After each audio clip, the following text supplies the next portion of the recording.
É bom contar esse episódio, eu acho, de forma cronológica, para as pessoas entenderem o que está acontecendo, inclusive envolvendo aspectos políticos do futebol brasileiro.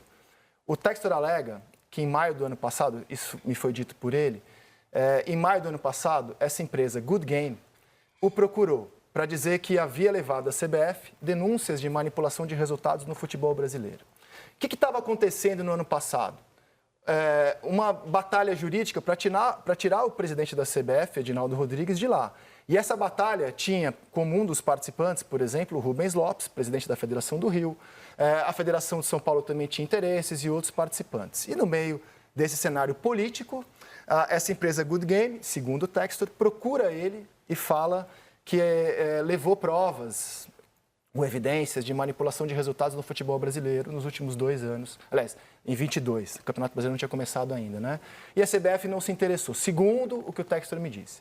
E aí, o que é essa empresa hoje? É uma empresa contratada pelo Rubens Lopes. Essa empresa Good Game, que produziu os relatórios do Textor, hoje, ela supostamente zela pela lisura do Campeonato Carioca. É importante a gente falar isso. Essa empresa hoje está contratada para zelar pela lisura de um dos principais campeonatos em andamento no Brasil hoje, né? E aí essa empresa foi produzindo os relatórios e chegou à conclusão de que o Campeonato Brasileiro do ano passado, assim como do de 2022, foi manipulado pro Palmeiras. Ela faz isso baseado no quê? E aí eu vou ao que vocês chamam de scout. Isso é utilizado com a proliferação dos sites de aposta, né, que é uma realidade inexorável do esporte mundial. Eles financiam esporte, mídia, eles chegaram e não vão sair mais do esporte mundial, não vão, patrocinam todos os clubes da Série A e é assim no mundo inteiro. Com o maior volume de apostas, você aumenta o risco de manipulação de resultados, obviamente. Então você precisa criar mecanismos para fiscalizar isso. Um dos mecanismos que servem como ponto de partida é as estatísticas esportivas. Vou dar um exemplo para sair do futebol. Tênis, por exemplo. Pegar aqui um tenista. Ele tem uma média de 1 dupla falta por 7 ao longo do ano. Aí ele vai jogar um torneio e ele teve 15 duplas faltas por 7 e perdeu o jogo. Você tem aí, a partir disso, um ponto de partida para investigar aquilo. Outro ponto é, houve um volume comum de apostas naquele jogo? Alguém apostou que ele ia dar 15 duplas faltas? Você começa a montar o quebra-cabeça. E aí chega na parte que é realmente a parte das provas. Quem pagou, quem recebeu, né? Essa empresa não tem nada disso. O que ela tem são as estatísticas de jogos. Então, por exemplo, para essa empresa, se você tem 5 ocorrências graves no jogo, que pode ser comportamento estatístico de atleta, erro de arbitragem na visão dela, se você tem 5 estatísticas, um jogo se torna suspeito para essa empresa. No tal jogo Palmeiras 5, São Paulo 0, essa empresa achou 69 ocorrências estranhas ao jogo, que envolvem as estatísticas citadas pelo Pedro de jogadores do São Paulo, que são exatamente isso que ele falou. Então, por exemplo, vou dar exemplos fictícios, e a gente tomou uma escolha aqui de não exibir os lances da partida, para que ninguém seja induzido a achar que um erro técnico é um erro.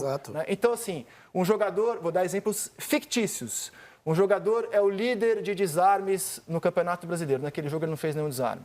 O jogador é o mais veloz no espaço de 100 metros. Naquele jogo ele não ganhou nenhum duelo em 100 metros. E aí você chega às ocorrências. Isso, eu acho, sinceramente, é um ponto de partida interessante. Mas você tem que ver depois. Houve alguém que lucrou com o 5-0 do São Paulo? Houve um volume incomum de aposta? Houve alguém que ganhou muito dinheiro com aquilo? Tem que ser contextualizado. E a partir daquilo você investiga quem pagou, quem recebeu, se é que houve. Porque se você se basear apenas na estatística, você vai concluir que Brasil 1, Alemanha 7 foi um jogo manipulado. Você vai concluir que a atuação do Ronaldo na final da Copa de 98, comparada com os outros jogos da Copa, ele vendeu o jogo para a seleção francesa. Então, só a estatística ela não serve. Agora, acho também que a estatística não pode ser totalmente desprezada. Ela é um ponto de partida.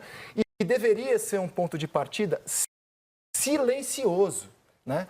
Então, assim, o Textor, depois de fazer as denúncias que ele fez já no ano passado, ele procurou um escritório de advocacia criminalista do Rio de Janeiro e que o aconselhou, não usa a palavra prova, troca por evidências, procure o Ministério Público. E, finalmente, ele fez nesse ano aquilo que ele deveria ter feito no ano passado.